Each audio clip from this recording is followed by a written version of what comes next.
Hello, and welcome once again to Edgy Catholic Storytime. My name is Joseph Cillo Jr. I'm the writer of Edgy Catholic Fiction. I've written a novel, When the Wood is Dry, an edgy Catholic thriller, my graphic novel and comic book, Blind Prophet, and Merry Friggin Christmas, an edgy Christmas comedy, a Christmas gift for atheists, which comes in a naughty edition and the standard edition. And we will be reading today from the naughty edition, and I will bleep out the bad words. The standard edition has kind of a clever way to cover up the bad words, but it's kind of a sight gag, so it doesn't work as well when I'm reading. So we're going to just go with the naughty edition, and then I will bleep out any bad words we come across. Okay, we have been reading through this chapter. We've gotten through chapter 9. And we have found that Carlton St. Michael has had his near-death experience. He's come back to life. He wants to figure out if it's real. He went to the psychiatrist and asked him about this crazy dream he had. And the psychiatrist said, well, you know, anything in there that you can check out and see if it was real, you know?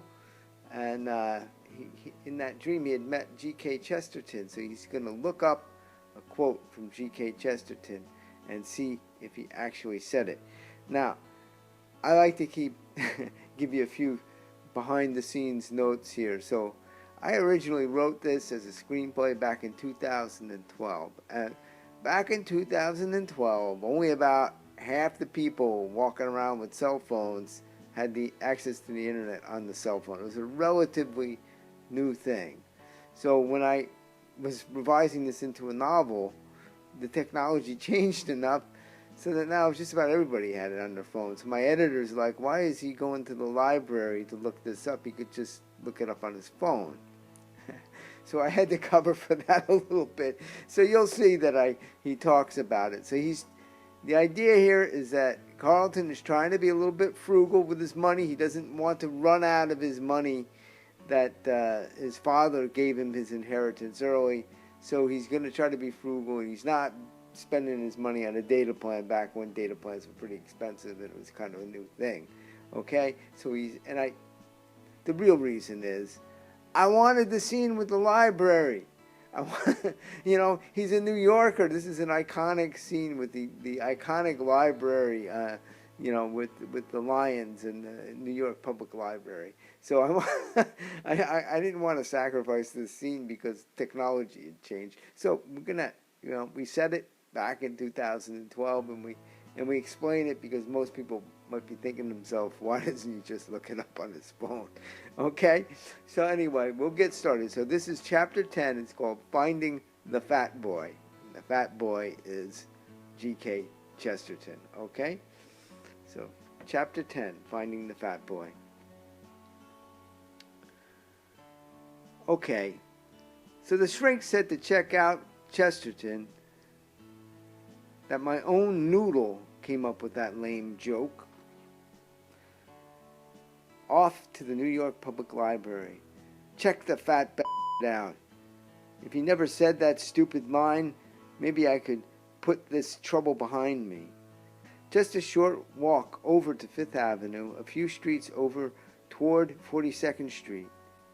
Sure, it was a bit painful limping along with my cane, but I loved walking in my city, wandering along with all my people, all the hustling and bustling. Well, you know, there used to be a lot more hustling on 42nd Street back in Lenny's day.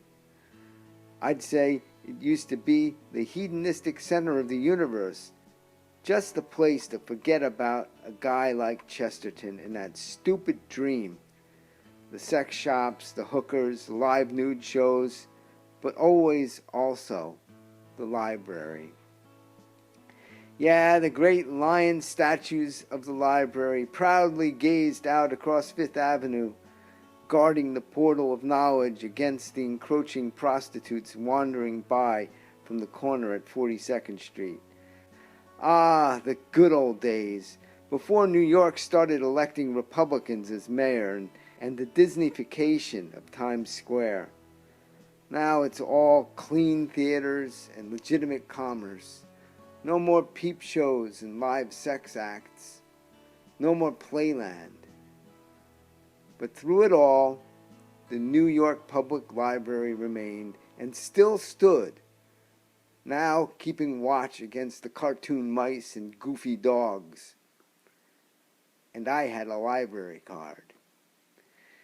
I limped up the steps into the lion's den, confident that I would resolve this Chesterton hallucination once and for all. I struggled up to the librarian's desk, where a woman in her mid-50s looked up at me over her reading glasses. Her hair was graying, and her face had begun its sagging and wrinkling, advancing as it would to settle her into the most perfect image of a librarian, given another 10 years or so. Her frame thin and frail, and her reading glasses balanced on her pointed nose. She smirked as if she had known me as a child and would never expect to see me once I had graduated high school, and was none too happy to see me now. Everything about her said, "Shh." "Hi, I'd like to see all the books by G.K. Chesterton." "Fiction or non-fiction?" she whispered with an intimidating intensity. "Well, my guess is that it's probably all fiction. Why don't you show me them all?" "Well, yes. Why not just ask for a tour of the library? Are you at all familiar with Chesterton? He wrote essays, religious commentaries, literary commentaries, mystery novels, poetry, plays, and I believe he also did illustrations." "Just show me the books." I wasn't going to be intimidated by some middle-aged shush monster. "All of them?" she said, twisting her face skeptically, accentuating her not yet fully librarian wrinkles. "Okay, let's look them up."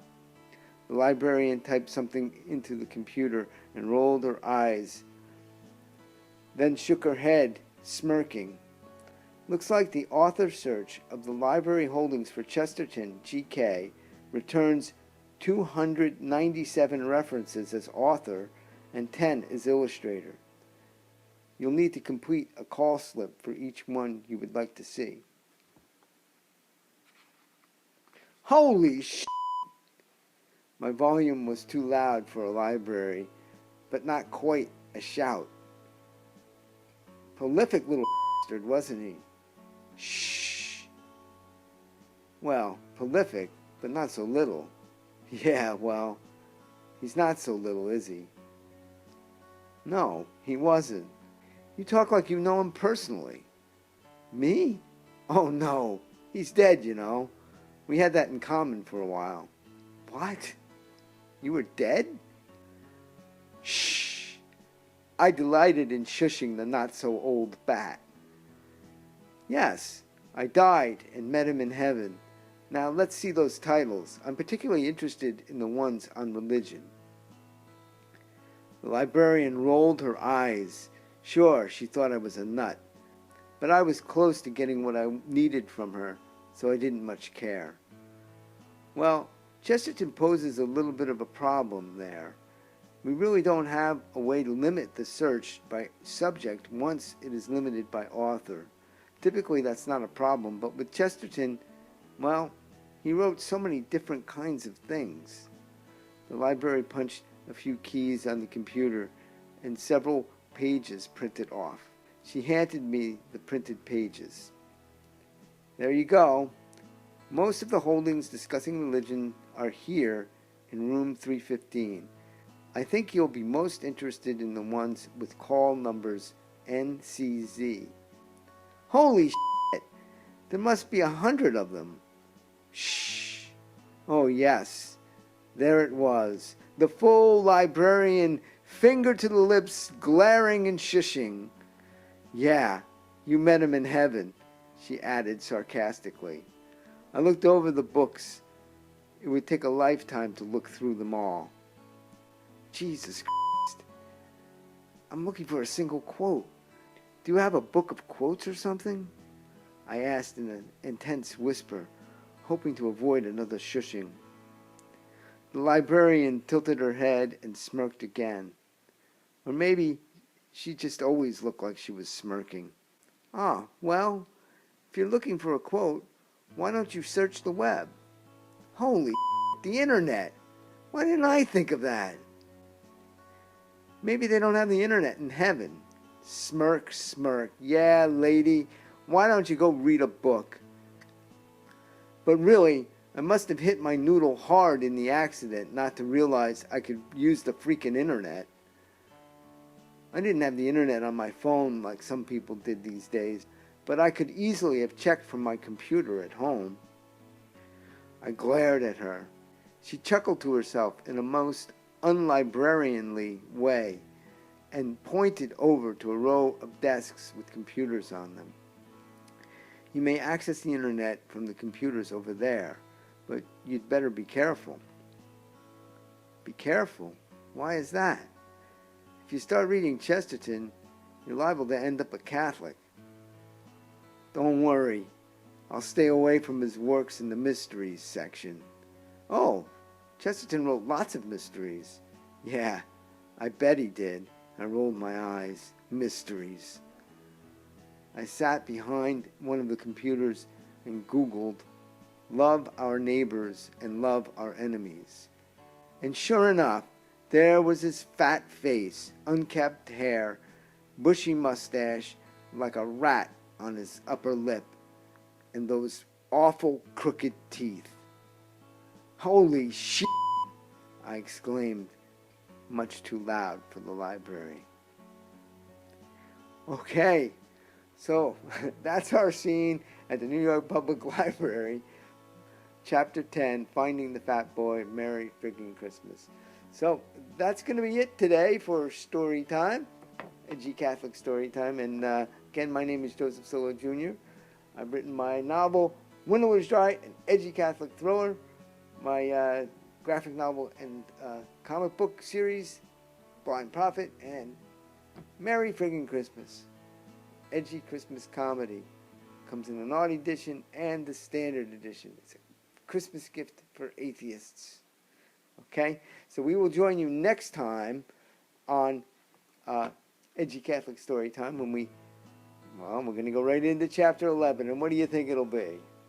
Back to the psychiatrist. Okay, the psychiatrist sent him to the library looking up Chesterton. So now that he knows that Chesterton actually said that, he's going back. He's going to confront the psychiatrist in Chapter 11. Okay, so we will see you next time on Edgy Catholic Storytime. Again, my name is Joseph Cillo Jr. Take care.